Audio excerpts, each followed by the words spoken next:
Can you see my screen? It's still okay as I can see.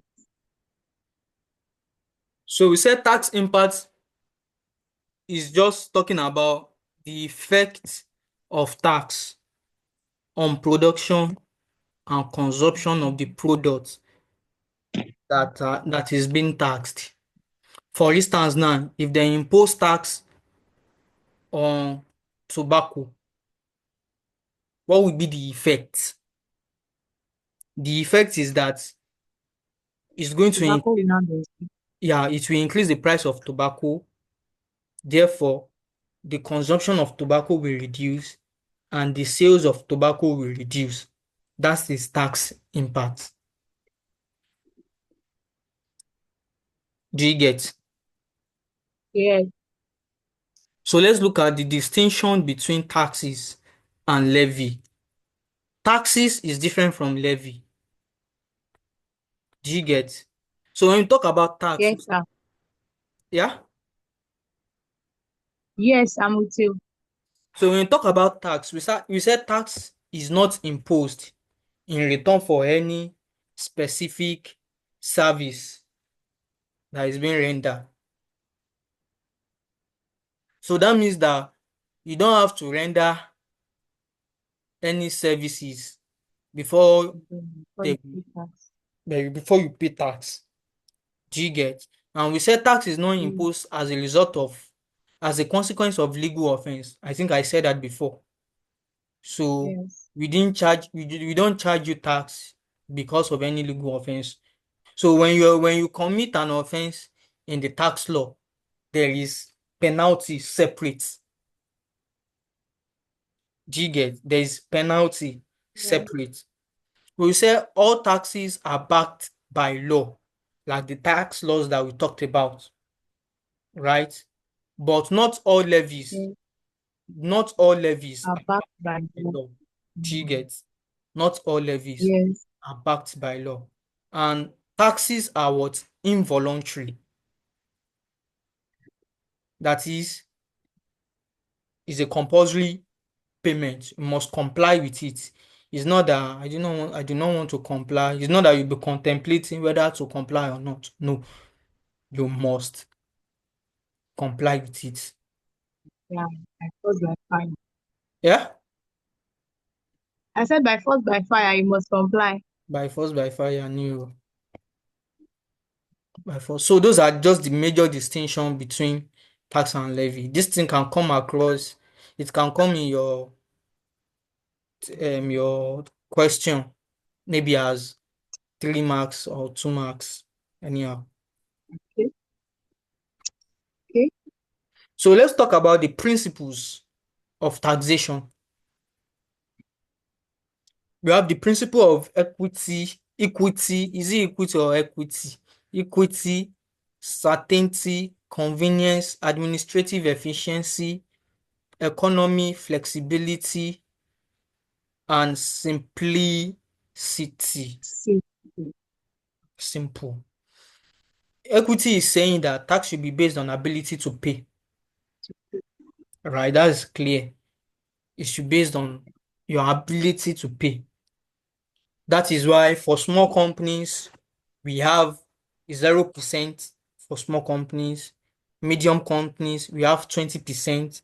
And for large companies, we have 30%. That's based on ability to pay. We also look at the rich pay more, the poor pay less. It's not that the poor will not pay at all, they pay less. And that is evident in our personal income tax. If I'm earning 500K and you are earning 1 million, we cannot pay the same thing as tax because the system is progressive in nature. The higher your income, the higher the tax you pay. Impossible. That's the principle of equity. It should be based because they expect that if you earn higher income, you have the ability to pay more tax. So then you should pay more tax. We also have the principle of certainty. Certainty is saying that the time of payment, the mode of payment, even the amount that must be paid, it should be clear and certain to the taxpayer. So you should know that for companies, you are expected to file annual returns and you pay your tax on or before 6 months after the end of your accounting period. The time is certain, and how you are going to make the payment is certain. In fact, the amount is certain. Why? Because when you get your audited report, you compute your adjusted profit, whereby you consider some allowable expenses, disallowable expenses, allowable income, disallowable income. You compute your capital allowance. If there is any losses that has to be relieved, you do that. When you get your taxable profit, right? And you see that, okay, my company falls under a medium company, right? My company falls under a medium company, that you should know that I'm paying 20% of my taxable profits. So the amount that I'm paying is certain to me. The amount that I'm paying is certain to me. So I'm not going to wait for any tax official to come and be computing my tax for me before I know what I'm going to pay. No. That is why in your company, those who are in charge of your payroll, they know the amount of pay you are going to pay.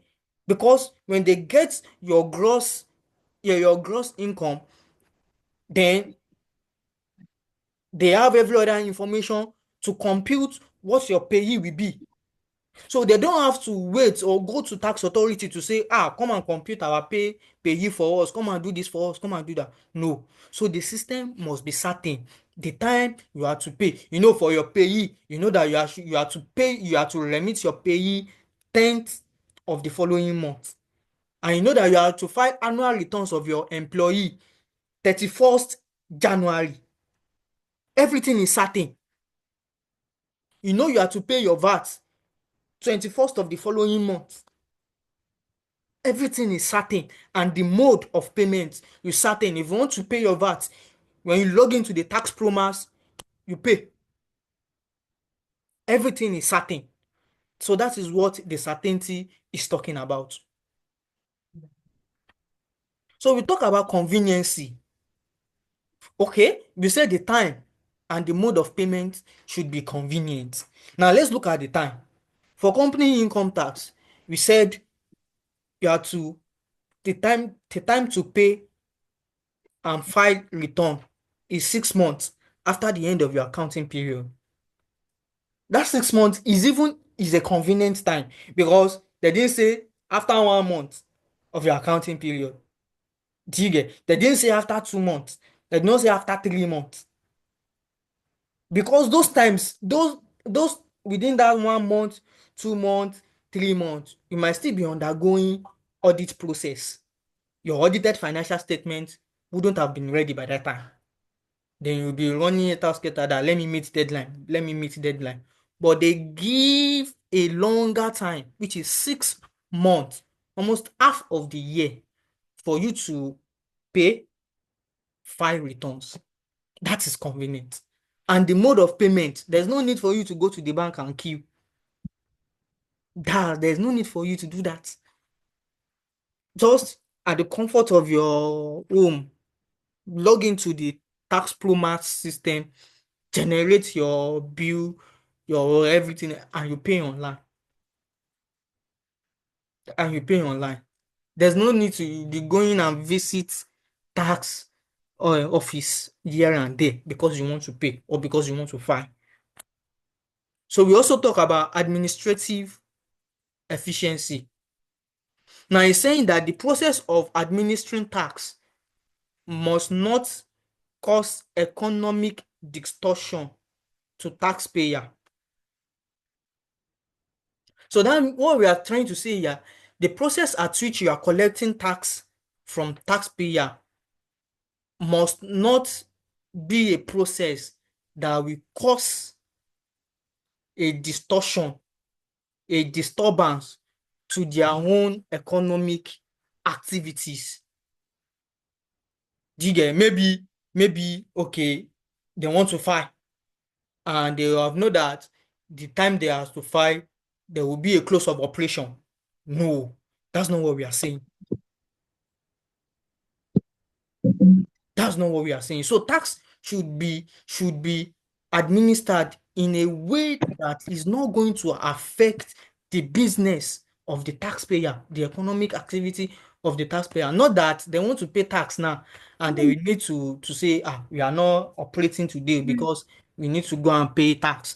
Or the tax authority will come to our office and is going to disturb our our our economic activities. Why? Because they want to collect tax. No.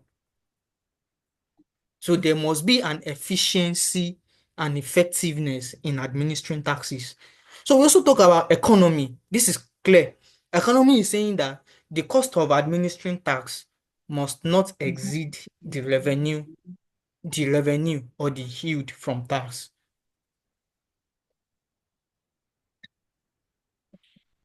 We talk about flexibility. When we talk about flexible means something that can change, right? So what I'm trying to say is that a tax system should be flexible enough to accommodate any changes in government policy. So when there is a changes in government policy, there should be an easy adjustment or easy change in the tax system. So it must not be rigid. Also, when you are trying to ensure that your tax system is flexible, you must balance it with a stable tax system, because flexibility is different from stable tax system. You have to balance the two. It's not that you come to us in this year, you say education tax is 2%. Following year, you say it is 2.5%. Subsequent year, you come, you say it is 3%. Following year, you say you come, it is 3.5%. That is not stable. That is not stable. That is not stable. Okay, of course, we agree that changes in government policy warrant all those changes. But when you are looking at changes in government policy, you should also consider the flexibility. You should also consider that our tax system needs to be stabilized. Needs to be stabilized. So that is what the flexibility is saying. Okay, tax system must not be rigid. It should be able to accommodate changes in government policy. By so doing that, you should also consider the need to have a stable tax system, right? Yes, sir. So we have simplicity. Simplicity. I think I have explained this simplicity in one of the subtopics we are talking about, where we talk about the tax should be simplified. Yes, it is coming from this principle whereby the tax system should be simple to understand by taxpayer. It should simple to understand by taxpayer. When there is any tax law, taxpayer should be able to read and interpret those laws. They should be able to know the meaning of what the law is saying, of what the law is saying. So the process of computing income tax should be made simple and clear to taxpayer. So those are the principle. So these are the principle, this principle, they are just the guiding principle that is being stated in the tax policy, right? When we talk about the tax policy, we said their guiding principle, which is the statement of intention, right? So this is Yes. just part of those principles, because by the time you get to the advanced part and you are looking at the Nigerian tax policy, then you will see those guiding principle in full. Do you get? Yes. So we talk about sources of Nigerian tax law.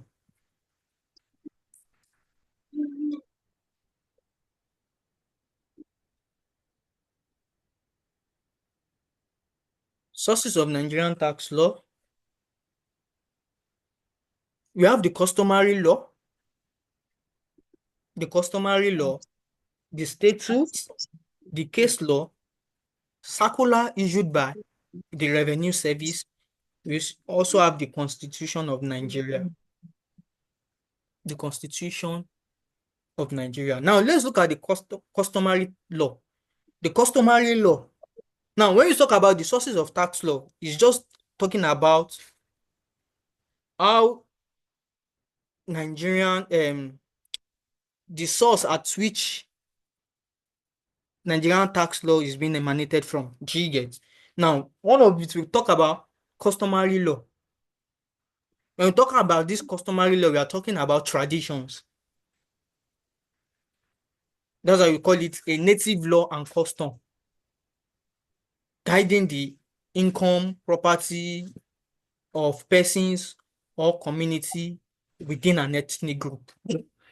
So this is just a traditional law that is guiding a community or people within a community of a particular ethnic group.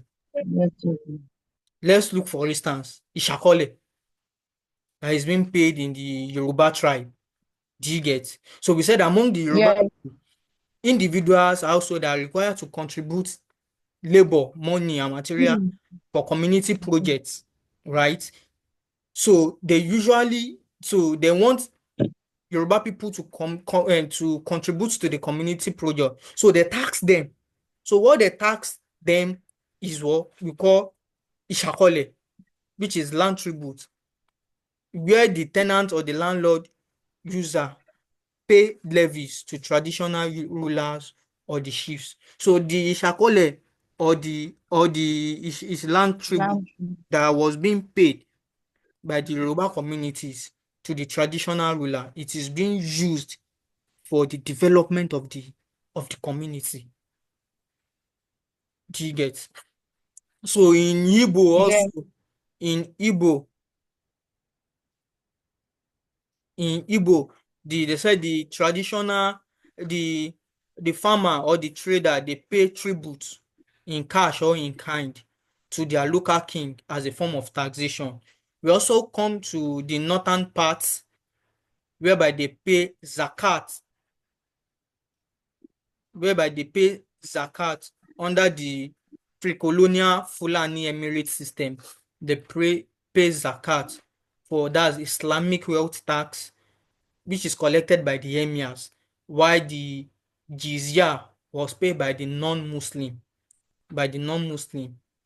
And also in the Hausa Fulani state also, they also pay kudin kasuwa, which is a market tax to traditional authority for space and security in the marketplace. Do you get?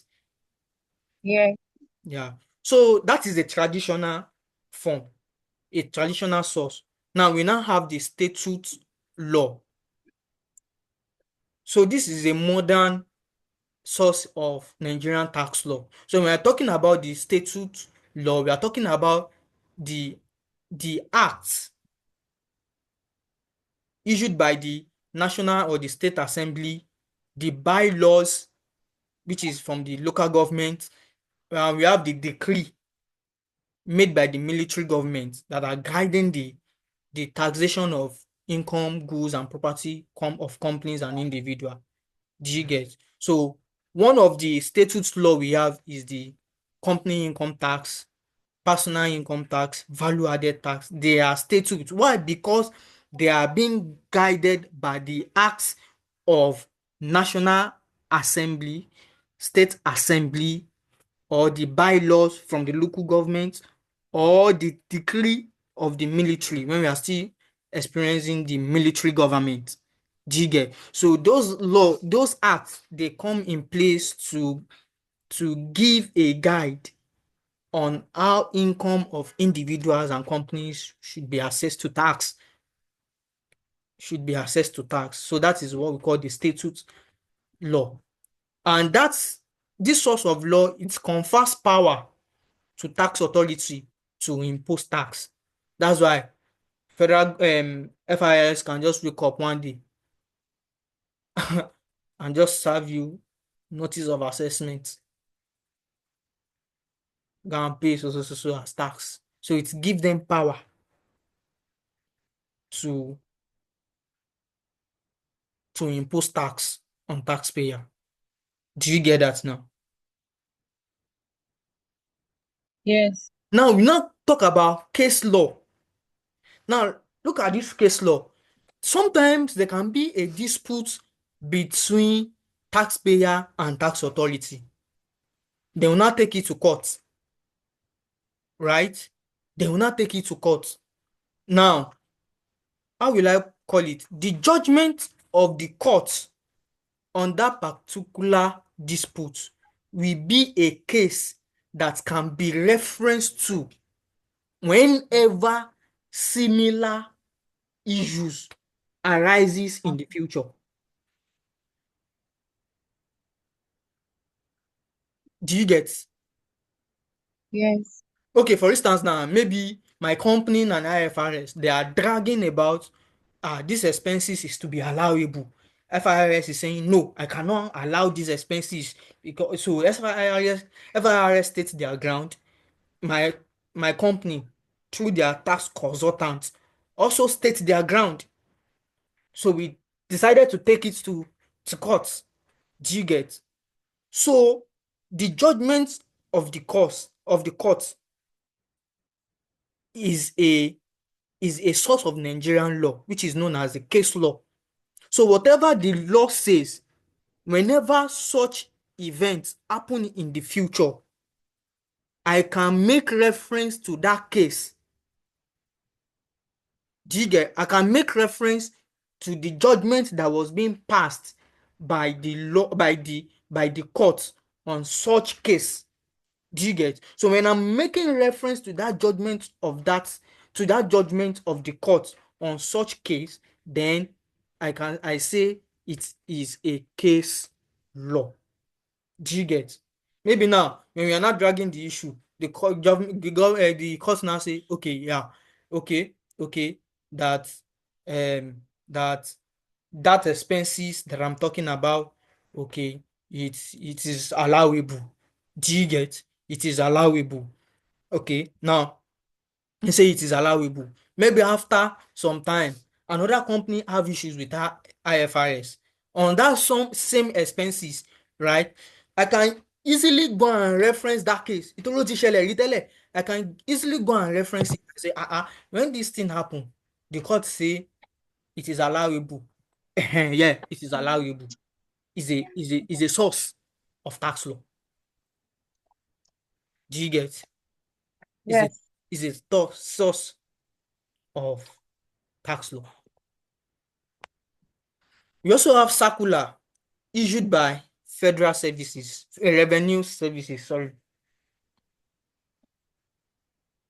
Now, there will be sometimes that IFRS or the State Internal Revenue Service, they may issue a circular in order to provide a directive or guidelines on clarification of some tax matters. So that circular that was being released by the Revenue Service is also a source of what? Of of tax law. Okay, there was a time, okay, I even put the example here that IFRS released a circular on VAT on digital transaction. So they clarify that foreign digital service provider must collect VAT on Nigerian transactions. So when I'm faced with any digital transactions and I'm not sure whether or not to charge VAT or not, right? I can easily make reference to IFRS circular. I can easily make reference to IFRS circular. In fact, there was a time IFRS they released a circular on basis period when there is a transition. Like when we are looking at basis period, we look at that. Yes, when there is a transition, so they made a stand. They made a stand. Do you get? So whenever we are we are doing applying maybe commencement rule and all of that, we usually make reference to that circular of federal. In practice, they usually make reference to that um FIRS circular, that this is it, this is how it should be, this is how it should be, this is how it should. When we start our basis of assessment, you will you will get to understand that thing that I'm saying, because I will expose you to how IFRS says it should be, right? But in case of exam, this is how it should be. When we get there, you will you will see it. Yes. But they are still based on same principle. It's not that they are different though. No, they are still based on same principle and same principle and same principle. But when we get there, you get to understand better. So we also have Constitution of Nigeria. Constitution of Nigeria is also a source of what? Tax law. Because that Constitution of Nigeria will tell you the taxes that is to be collected by the federal, by the states, and by the local State and government. local. It also specify the taxing rights of the state, federal, and local government. That is why you cannot see that a federal government is collecting pay of individuals. You cannot see that a state government is collecting company income tax. So that constitution has already specified the taxing right of each local government. So of each tiers of government. So you cannot see local government waking up and say they want to collect naming of streets of state capital. No, because naming of streets of state capital goes to the states. But for every other state that is not the capital, for every other region that is not the capital, then the local government of that district can collect it. So they have specified their taxing rights and the number of taxes that is to be collected by each of these tiers of government. So that is the constitution of Nigeria. Are we clear? Yeah. Any question before we proceed? No, no question.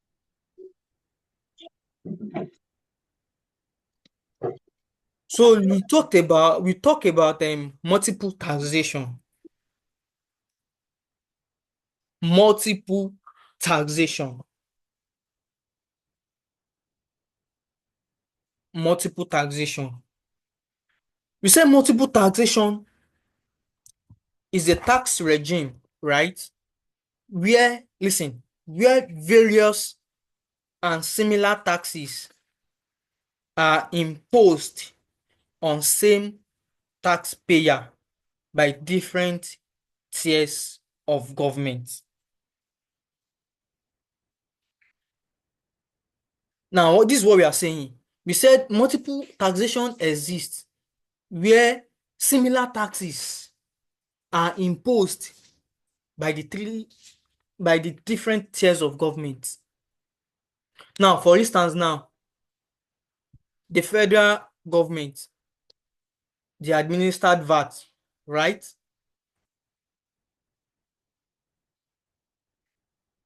You are not with me. I'm with you, sorry.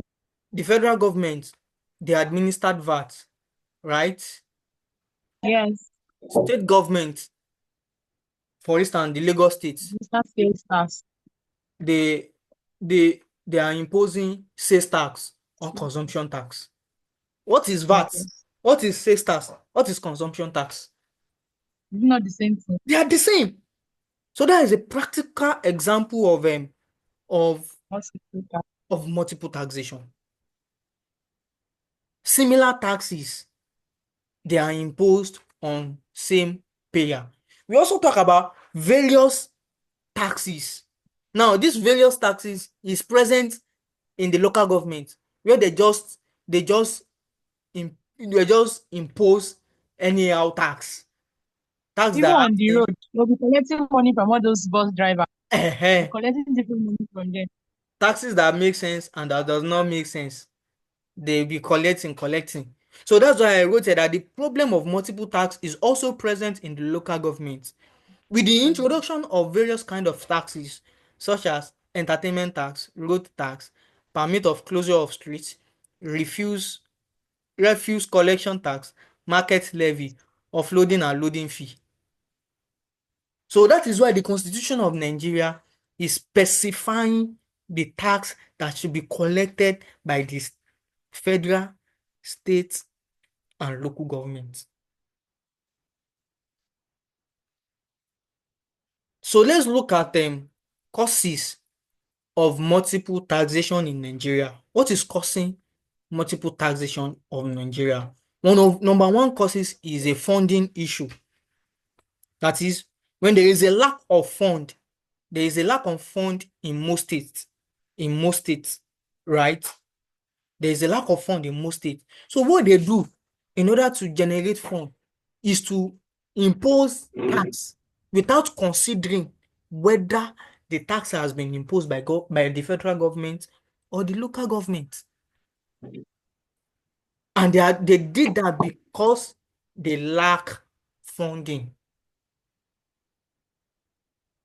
That is number one causes. Number two cause is that there are some state governments that they denied their local government the revenue that is due to them. So in that case, what will the local government do? They will now desperately and aggressively Looking for impose one.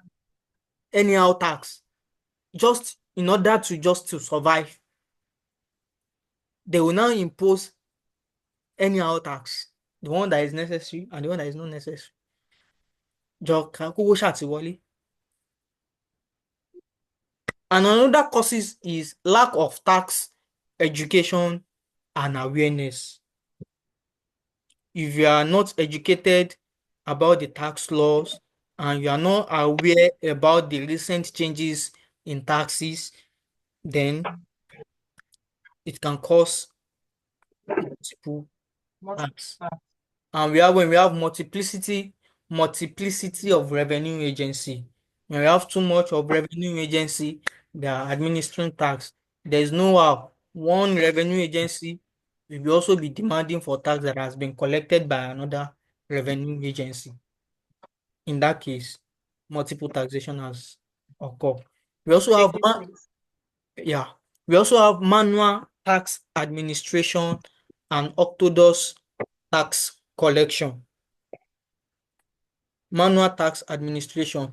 Manual tax administration has to do with that when you still have to go to the bank to be paying for tax, when you still have to walk down to IFRS offices to go and file return or to remit tax.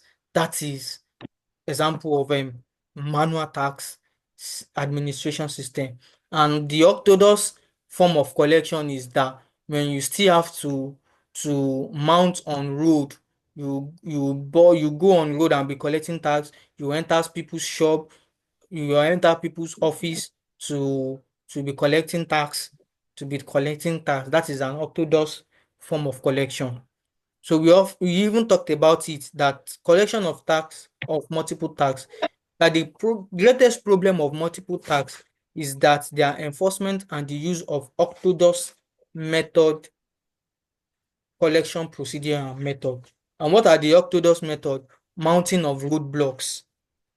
Your mounting of roadblocks. We say collection agent mount roadblocks and put spikes on the road to force motorists to stop at the approach to the roadblock. The demand for you experience all this now. Yes, You experience all this, so that's a form of orthodox, and this thing is mostly common among the local government. actually. Among the local government, even some states sef, like, but practically among the local government. And another procedure is the use of revenue agents or consultants. We said the use of revenue agent or consultants was popular with the state and local government tax authority. Some states authority will employ external tax consultants for audit, assessment, and collection of tax under the Accelerated Revenue Generated Program. And the local government will do that under the Joint Revenue Association. So what this is saying that is that another form of orthodox method of collection is that when they are using revenue agents or consultants, do you get? When they are using an Yeah. agent or consultant, them they can do and undo. They will be even fighting for their pockets, right? So Yeah. that is a problem. So what are the solutions to multiple tax? What are the solutions to multiple tax? Now, one of the solutions to multiple tax is to review all existing tax in Nigeria and harmonize where necessary. So in this place now, that's why you need to review all the taxes we have in Nigeria and expunge the unnecessary taxes. So we are now left with taxes that are what relevant That in is what real. in Nigeria. So that is number one solution. And another solution is that we should review the constitution in order to address where there is an overlap in taxing rights of various tiers of government. Okay, for instance, now we are talking about naming of streets levy. We know local government is receiving naming of streets, state government is receiving naming of streets. Jige. But there should be Yeah. a clarity that That okay, state who should be government receiving? for state capital, local government is for other areas that are not the capital. So that is what that one is saying. So they will look at the constitution.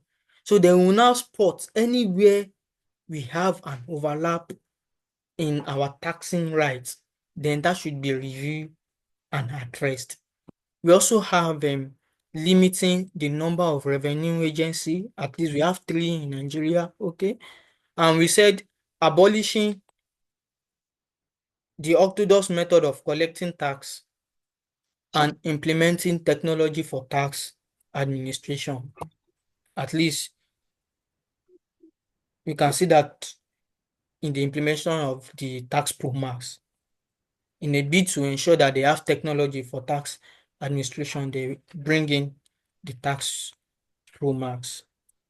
At least that to some extent it reduces the manual collection um method and procedure.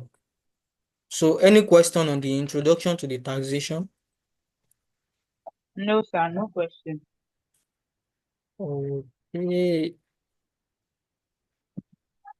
So we can move to tax administration in Nigeria. Yes. Okay, let's take 1 minute break because this thing will go off 1 minute, so that I can create a new class. All right.